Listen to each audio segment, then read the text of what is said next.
El número de civiles muertos y heridos por municiones de racimo en el último año ha alcanzado con más de 1000 víctimas el mayor número jamás registrado, principalmente debido a su uso en la guerra de Ucrania, dijo el socio de la ONU. Presentó hoy el grupo de la Sociedad Civil Coalición contra Municiones en Racimo, CMC, en el lanzamiento de su informe. El número de víctimas totales de las municiones en racimo en 2022 fue el número más alto jamás registrado por el monitor de municiones en racimo desde que comenzaron a informar en 2010, dijo Loren Percy, editor de impacto del informe del monitor de municiones en racimo 2023 al hablar con los periodistas en las Naciones Unidas en Ginebra. Esto es realmente significativo. Significa que el número global de víctimas fue mayor que durante el pico del conflicto en Siria. Las municiones en racimo son armas que se disparan desde tierra mediante artillería, cohetes, misiles y proyectiles de mortero, o se lanzan desde aviones. Se abren en el aire para dispersar múltiples submuniciones o minibombas en una amplia zona. Muchas submuniciones no explotan con el impacto inicial, dejando restos que hieren y matan indiscriminadamente, como minas terrestres durante años, hasta que son limpiadas y destruidas. Su informe afirma que de las 1.172 víctimas de 2022, 353 murieron. También concluye que Rusia ha utilizado repetidamente municiones de racimo en Ucrania desde su invasión del país en febrero de 2022, mientras que Ucrania también las ha utilizado en menor medida. La gran mayoría de los ataques de artillería y cohetes con municiones en racimo en Ucrania durante 2022 y 2023 han sido llevados a cabo por fuerzas rusas, dijo Mary Wareham, directora de defensa de las armas de Human Rights Watch. Esa es la razón principal de la percepción de las víctimas civiles.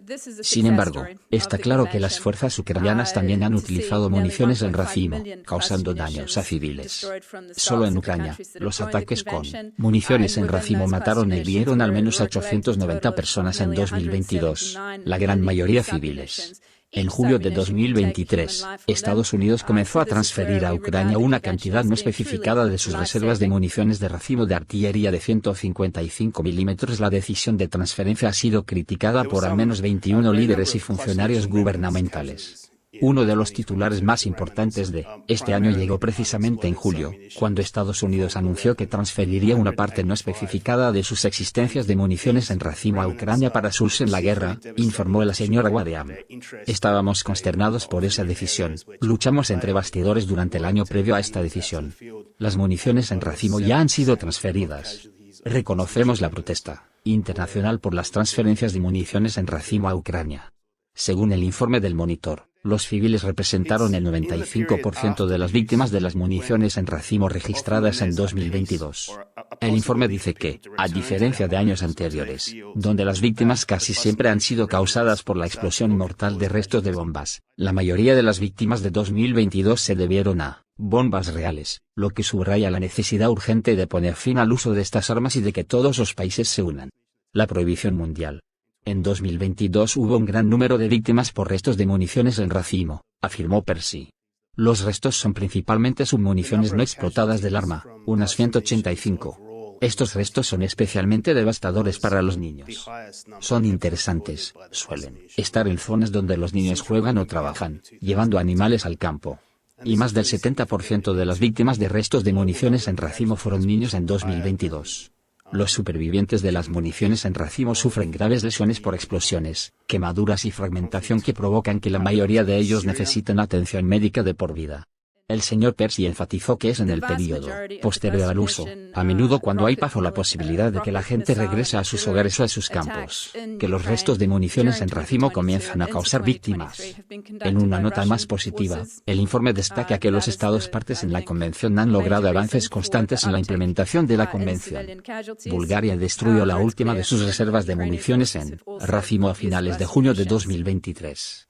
En conjunto, Bulgaria, Perú y Eslovaquia destruyeron un total de al menos 4.166 municiones en racimo almacenadas y 134.598 submuniciones durante 2022 y la primera mitad de 2023. La destrucción de las existencias es una historia de éxito de la Convención. Ver casi 1,5 millones de municiones en racimo destruidas de las existencias de los países que se han adherido a la Convención, informó la señora Wareham. Dentro de esas municiones en racimo, hemos recolectado un total de casi 179 millones de submuniciones. Cada submunición puede llevarse consigo una vida humana. Entonces, Aquí es donde consideramos que la Convención realmente salva vidas. La Convención sobre municiones en racimo prohíbe completamente las municiones en racimo y exige la destrucción de los arsenales y la limpieza de áreas contaminadas por restos de municiones en racimo, así como la provisión de educación sobre riesgos y asistencia a las víctimas. Un total de 112 países han ratificado o se han adherido a la Convención sobre municiones en racimo de 2008, mientras que 12 más la han firmado. Sudán del Sur accedió a la Convención el 3 de agosto de 2023, mientras que Nigeria la ratificó el 28 de febrero de 2023.